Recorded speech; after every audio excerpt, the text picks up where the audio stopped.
Ang buhay ay puno ng magagandang pagkakataon, mga hamon at kung minsan may mga sitwasyon na hindi na natin makayanan.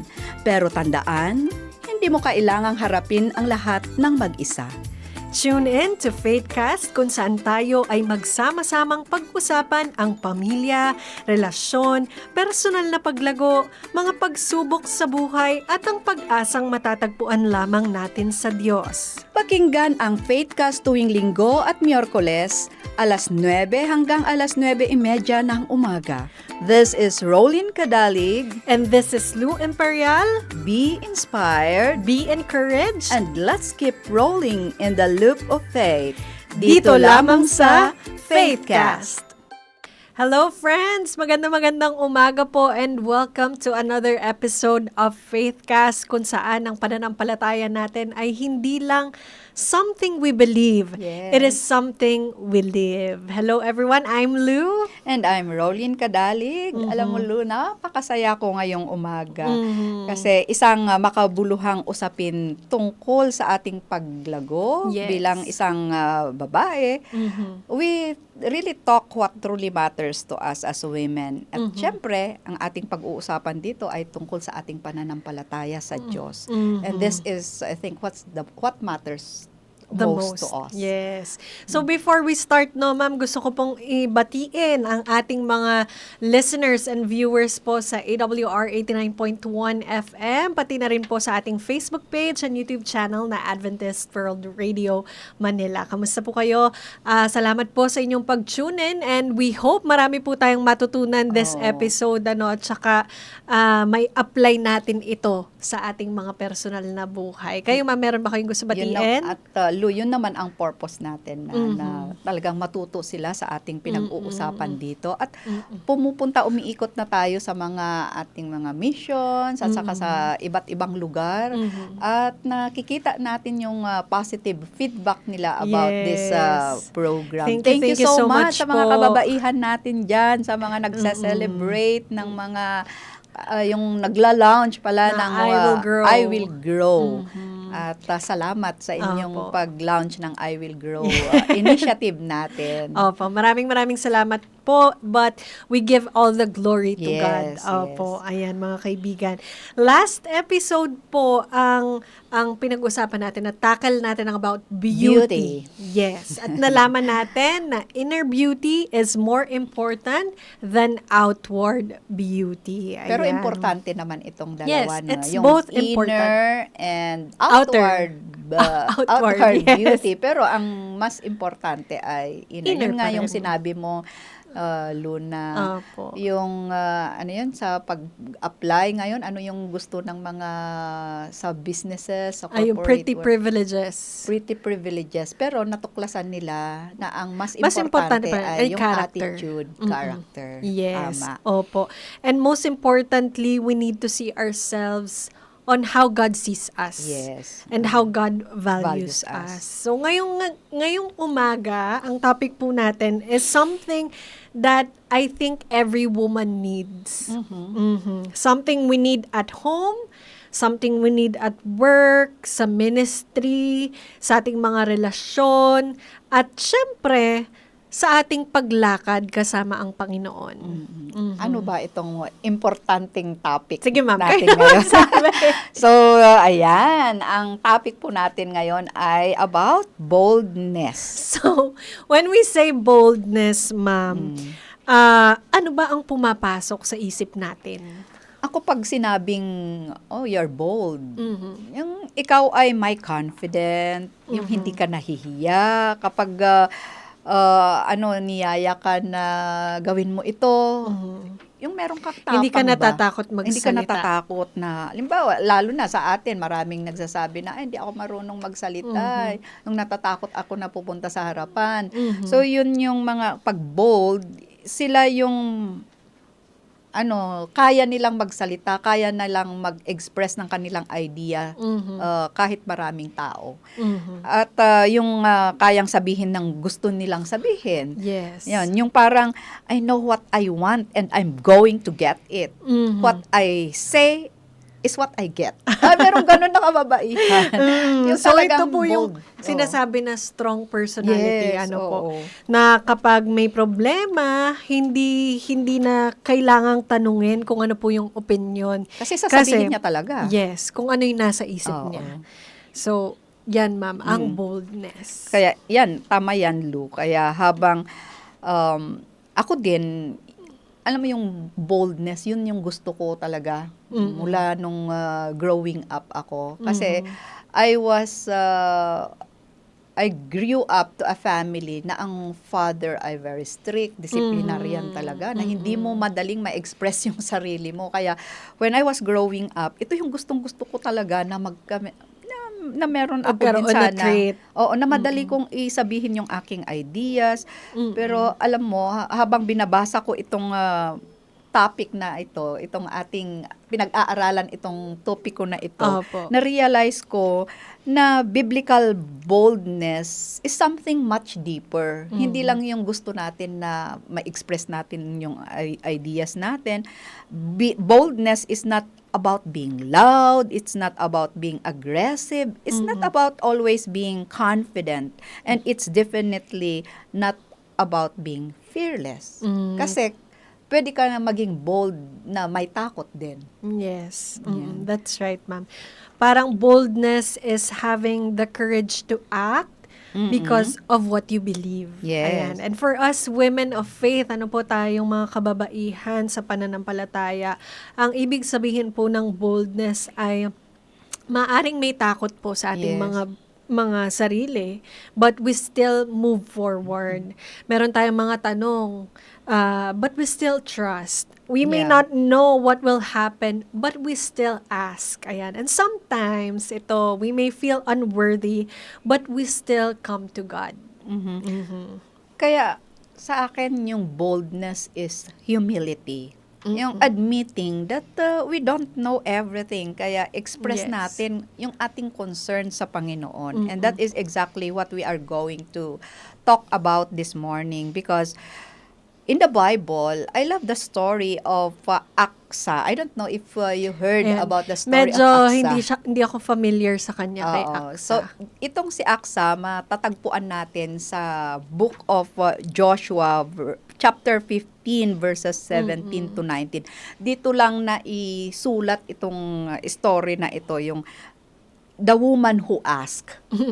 At ito na si Aksa. Yes. Si Aksa ay anak ni Caleb. Ngayon, itong si Caleb, nag-ask siya sa mga kalalakihan kung sino yung lalaki na mapapangasawa ng kanyang anak. At nangyari nga na si Othniel, ito ay anak ng kanyang kapatid. Parang din si Raquel at saka si Jacob, first cousin sila. Apo. Ganun naman yung mga natin sa Bible So ngayon si Aksa, nung binigay na si Othniel sa kanya, na mag-asawa sila, Apo. nag-ask siya ng blessing from his father at binigyan nga ni Caleb ng lupa. Alam mo yun? Yung Yes. lupa. Pero sabi niya, ito yung inheritance ko. Pero pwede bang mag-ask for more? Na ibigyan mo ako ng springs of water? Ang galing. Okay. Talagang bold siya. Hindi siya nahihiya sa tatay niya na sabihin niya yung ganon. Okay, so let's pause there, Mama, no? Si Aksa ay nakatanggap ng lupa. Sa southern part. Okay, so that's wonderful, right? Pero meron siyang property, meron siyang inheritance. Pero may problema. Anong problema? The land was in the south and the south was dry. Oo. Dito na nga yung sinasabi niyong humingi, yung sa tubig, about sa tubig. So basically, she had a land but she needed water. Hindi ba, ma'am? Yes. She needed water. So, Anong ginawa ni Aksa? nag-ask siya sa Nag-ask. Panginoon. Sa tatay niya. Apo. Sabi niya kay Caleb na, binigay mo sa akin ng lupa sa south, pero dry naman siya. Can I ask for more to have springs of water? At hindi lang isa ang binigay niya, yung upper and lower na area ay binigay niya. So, ma-picture na natin na yung lupa na ibinigay sa kanya ay naging productive.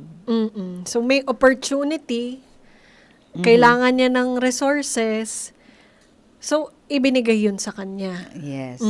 So Ayan. dito, ito ma-relate natin to sa atin, na sometimes binibigyan po tayo ng dream, but we still need resources. Binibigyan po tayo ng Panginoon ng calling, pero kailangan pa rin natin ng strength para magawa natin yun. Binibigyan tayo ng opportunity ng Panginoon, but hindi natin alam kung paano to i-work out, how to make it work. Binibigyan tayo ng ministry, pero sometimes sasabihin natin, tatanungin natin ang Panginoon, Lord, paano ko to gagawin? Paano to? Saan ako magsisimula? Yung mga ganun ba? Kaya talagang may kakulangan pa rin, Lu. May kakulangan pa rin tayo. Kaya, ayan, meron nga ako nitong itong bagay na ito or meron ako nitong skill na ito, Pero hindi papaano? natin alam. Hindi mo alam kung paano gagamitin. O kulang tayo ng wisdom. Kaya we really need to ask wisdom from the Lord. So, yan, marami tayong gagawin, pero wala naman tayong resources. Parang naririnig ko yan sa mga kababaihan natin. Ang dami nating gustong gawin na ministries, pero kulang tayo sa resources. So, this is what faith can do for us. Kaya we look at what God has given us and say, Lord, I am grateful for this field, but I need water, just like Aksa. So, Na dito na nga sinabi po niya yun. magiging example sa atin si Aksa, no? Because she didn't just sit there. Hindi siya umupo dyan at nagreklamo. Hindi niya sinabi na, well, ito na yung binigay sa akin. Tatanggapin ko na lang ito. Pero hindi niya yun ginawa. She recognized the need and then she asked. Kaya ma-imagine mo, Lu, kung hindi siya nag-ask ng spring. So, wala din. Kahit Doon siya sa dry. ang laki ng lupa niya, hindi niya rin magagamit kasi wala siyang tubig. Kaya ayan po ang lesson natin this morning. Boldness begins when we recognize our need. Oo. Makarelate ako dyan, Lu, kasi just last week, ang anak ko, kailangan niya talaga ng pera, malaking pera. Ang resources niya ay hindi pa dumating or wala pa, hindi pa available.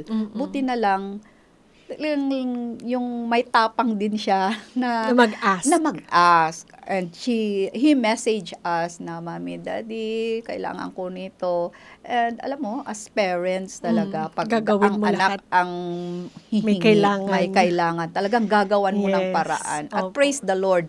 At nagawan naman namin ng paraan. And we were able to produce the amount by God's grace. And we were able to give Him. So, ito talaga, kung kailangan natin, we really need to ask. And the Lord will very willing to give us that, what we need. Opo.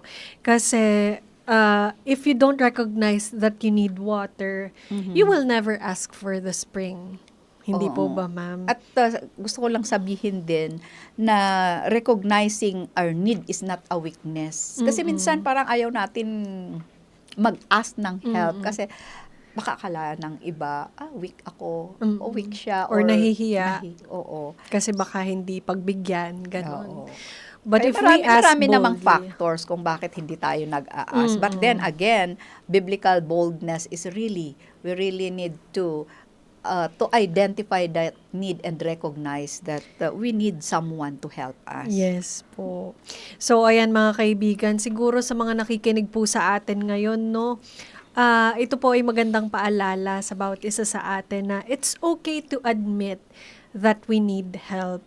It's okay to say, Lord, I need wisdom. Yeah. Kapag hindi mo alam gawin, hindi mo alam gawin tong trabahong to, you ask God. Yeah. Or nasa atin din ang gawa kung anong gagawin natin para magkaroon tayo ng knowledge about it. Lord, I need strength kapag hindi mo na kaya, kapag masyado na talaga. I need healing. Yes. Lord, I need healing kapag wasak na ka na talaga. Broken. Yes. Pag broken. I need courage kapag wala kang enough na tapang na gawin yung mga bagay-bagay. Lord, I need direction kung hindi mo na alam kung saan ka pupunta. I need provision kapag kulang yung budget mo, ganyan. And Lord, I need you. Alam niyo, ma'am, ito talaga dito ako nakaka-relate. at may papasok ko talaga dito, experience ko nung nawala ang asawa ko. Talagang Yes. dun ko na-experience na lumuhod, umiyak sa Panginoon because hindi ko kinakaya. Parang at that time, mababaliw ako sa lungkot. Hindi ko matanggap na in just a matter of hours, na wala ka ng asawa. So parang dun ko na-realize, dun ko na-experience na lumuhod talaga sa Panginoon na, To Lord, surrender everything. I need you. Yeah. And that is the most important prayer na sasabihin mo sa Panginoon, Lord, I need you at this very Yes. moment. And after that, pag naiyak mo na lahat, mafe-feel mo na nandyan talaga ang Panginoon para sa'yo. Wow. Mafe-feel mo na really God is carrying you sa darkest moments ng buhay mo. Ang ganda naman na testimony yan, Lou. So, ano yung naramdaman mo ng pagkatapos na I just imagine you kneeling down, crying to the crying. Lord, na, Lord, siguro pa nagtanong, Parang, why me? Hindi ko rin siya ma-imagine na gagawin ko in my whole life. Naranasan ko lumuhod, pero yung umiyak habang nananalangin ka, parang hindi ko siya ma-imagine na gagawin ko. Pero at that moment, parang I felt like I needed to do that. Kasi yung pakiramdam, sobrang bigat, mawalan. At saka unexpected din, di ba? Tsaka yung pain po kasi hindi mo siya ma-explain. Yes. Hindi mo siya ma-explain. So, Naku, ayan, lagi nararamdaman kita, Lou. lagi nating tatandaan na asking for God's power na manaig sa atin, hindi siya weakness. Sometimes, ayun pa nga yung gusto ng Panginoon eh. At saka, yung ginawa mo, Lou, masasabi mo na talaga na God is real. Yes. Talagang ramdam mo yung comfort niya. At saka yung instant pa nga minsan, di ba? Opo. Na ibinibigay niya sa'yo yung kailangan mo. After mo umiyak, nakahiga ka na, okay ka na. Pagdating ng umaga, pasok ka na ulit sa work. Ayan na yun. So, yung comfort talaga, no? Yun yung Opo. binigay ng Panginoon sa'yo. Yes. Ayan. So, ayan talaga yung important prayer, ma'am. yes, Lord, yung Lord, I you. need you. Kaya, ito, here's something interesting about Aksa. Balik tayo sa story. Kaya, very, very simple, very short yung story ni Aksa. Pero talagang, alam mo yun, binigyan na siya ng lupa, pwede na siyang mag-settle doon eh.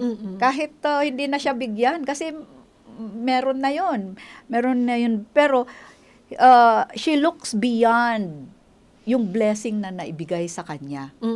Na, ito pala, pag binigyan ka ng Panginoon ng blessing, you need to be grateful about it. Pero it will not stop there na maging grateful ka lang. Yes. Pero ang gawin mo ay, you can ask. You can still ask. Don't stop asking God for what we need. Yes, kasi may nabasa nga po ako, no, ma'am, na ask for more because God is not on a budget. Wow. So, it's in abundance. Mayaman It's in ang Panginoon natin sa langit. Yes, oo nga, di ba?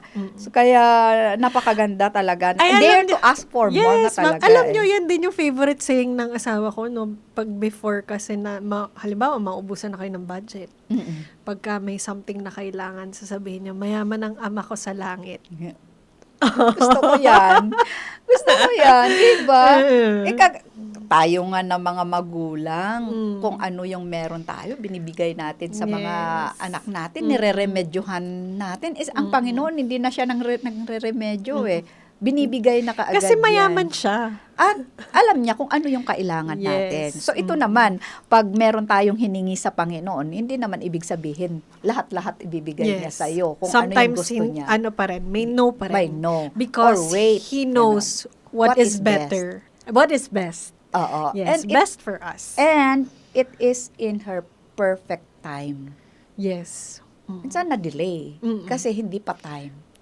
Yan. Tama yan, Ay, ang ma'am. ganda. So, ayan, ask, seek, knock. Ayan yung important words natin. Oo, doon ano sa po? Matthew 7:7. Ang ganda ito. Ask and it will be given to you. Seek and you will find. Yes. Knock and it will be opened to you. Parang Yes. tatlong gagawin. Movement. Ask, seek, knock. Meron talagang Yeah. movement. Meron tayong dapat gawin Mhm. para ibigay sa atin. Kasi faith is not always sitting quietly. Sometimes Yes. faith means ask, humingi tayo. Mm-mm.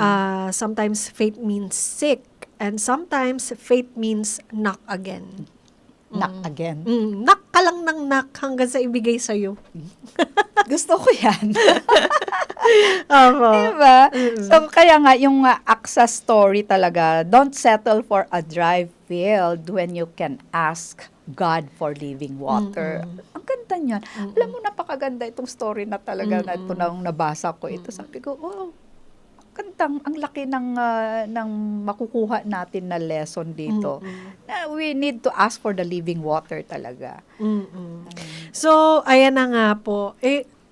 I-clear lang natin to, no? Something we need to be very clear. Yung boldness po ni Aksa is not arrogance. Yes. She wasn't demanding. She wasn't being disrespectful. Ano po? She wasn't saying, tatay, ano mo, Oo. utang mo to sa akin dahil anak mo Oo, ko. oo, oo. Ito ang Pwede niyang sabihin yun. pamana mo. Mm-mm. Pero, ang sinabi niya, give me a blessing. Kasi nga, yun nga, ama niya si Caleb. Pwede niyang, parang i-demand na ibigay niya yun, pero hindi niya ginawa niyo yun. But she said, give me a blessing.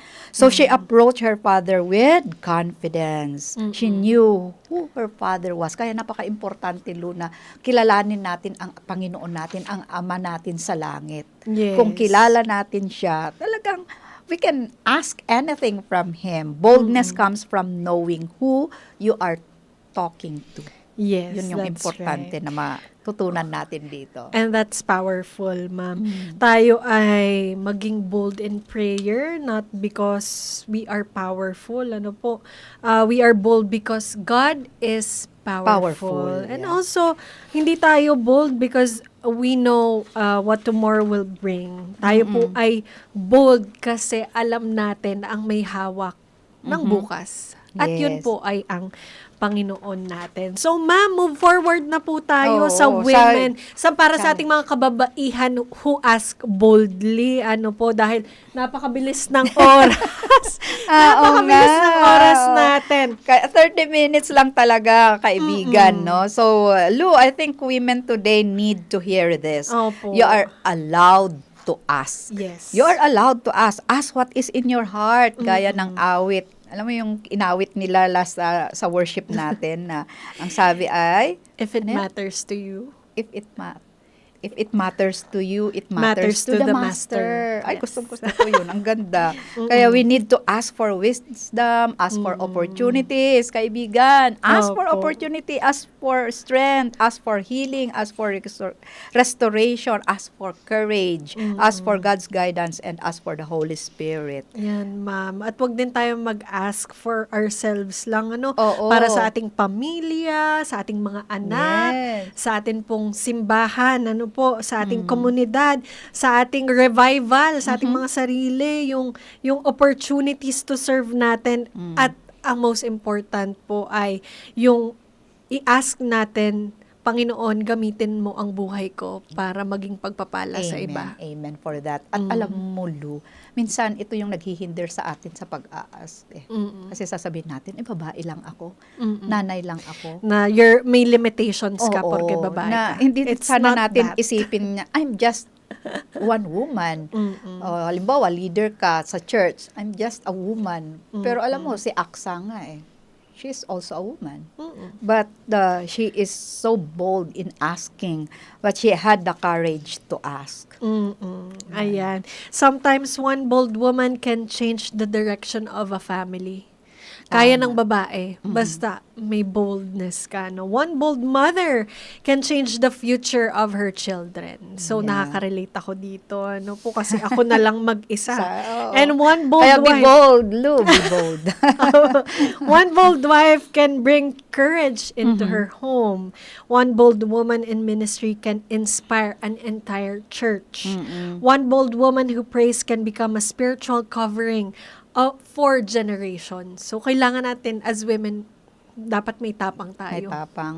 Maging bold tayo. Alam mo talagang sa mga nakikinig ngayon na Opo. napakinggan nyo yung experience ni Lou. So never underestimate the power of a woman who knows how to kneel Amen. before God. Because sometimes the boldest women are the women who pray. Amen. Amen.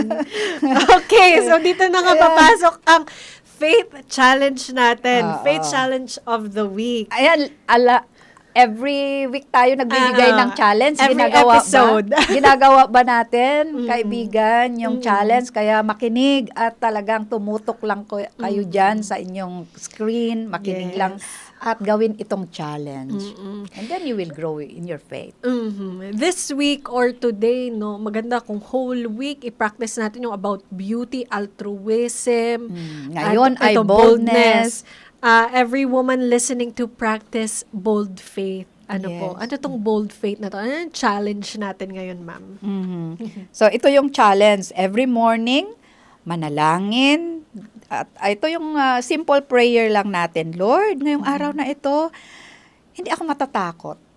Hindi po ako matatakot na magsabi kung ano yung desire ko at bigyan mo ako ng lakas ng loob na hihingi pa kung ano yung kailangan kong hingiin po sa inyo. Yung wisdom to listen and the faith to obey. Yes. Yun, yung mga simple na prayer na ganyan. Opo.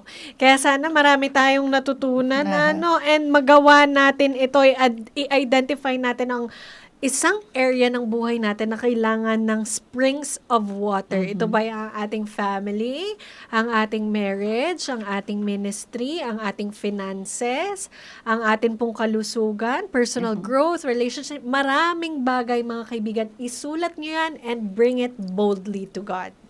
Yes. Ayan. At saka ma'am, ay napakabilis talaga ng oras. Ano po, So, kami nasa ay closing- malapit nasa na kaming magpaalam. Opo. So, ayan, sa closing na tayo, Lu. Ayan, kung nakikinig po kayo sa ating mga listeners ngayon, kung kayo po ay nasa dry field, meron kayong field, kailangan nyo ng water, tandaan po natin ang kwento ni Aksa, no? Hindi siya tumakbo sa kanyang pangangailangan, hindi siya nagtago. She didn't settle for less, but instead Yes. she came to her father and she asked. And kung sabi niyo nga ma'am, no, if earthly father can respond with generosity, kung Yes, how tayo much mga magulang, more ang ama natin to sa our langit. Father who is so generous and who has everything. Yung talagang kayamanan, lahat-lahat na ay nasa Kanya. And He is willing to give Amen. that to us. Opo. Dare to ask for more. Yes. Ayan ang may Ayan. iwan namin sa iyo. And tandaan niyo po yung Hebrews 4 verse 16. Let us therefore come boldly to the throne of grace. So thank you so Ayan. much po, and we can't wait for another episode of Faith Cast. So Yan. friends, this is Rolin Kadalig. And this is Lou Imperial. Thank you for joining us here on Faithcast, where faith is lived, hope is shared, and lives are transformed by God's love. Yan. Until our next episode, at tandaan po natin, you don't have to be fearless to be bold. You don't have to have all the answers. You don't have to know exactly what tomorrow will bring. Ang kailangan lang po natin ay magtiwala sa nakakaalam po ng lahat sa ating Panginoon. Amen. So when you find yourself standing in a dry field, don't give up. Don't settle. Don't be afraid to ask. Come boldly to the throne of grace. Yes, ang dry field po natin ay hindi katapusan ng ating mga tama. storya. Ano po, sometimes it's simply the place where God wants to show you where the springs are. And maybe today, God is whispering to you, ask me. Ayan. So, sa atin pong mga kaibigan, no, ask boldly. Manalangin tayo, humingi tayo sa Panginoon. At believe deeply. Trust completely. And let us keep rolling in the loop of faith. Here on Faithcast. Ang buhay ay puno ng magagandang pagkakataon, mga hamon at kung minsan may mga sitwasyon na hindi na natin makayanan. Pero tandaan, hindi hindi mo kailangang harapin ang lahat ng mag-isa. Tune in to Faithcast kung saan tayo ay magsama-samang pag-usapan ang pamilya, relasyon, personal na paglago, mga pagsubok sa buhay at ang pag-asang matatagpuan lamang natin sa Diyos. Pakinggan ang Faithcast tuwing Linggo at Miyerkules, alas 9 hanggang alas 9:30 ng umaga. This is Rolin Cadalig. And this is Lou Imperial. Be inspired Be encouraged. and let's keep rolling in the loop of faith. Dito lamang sa Faithcast.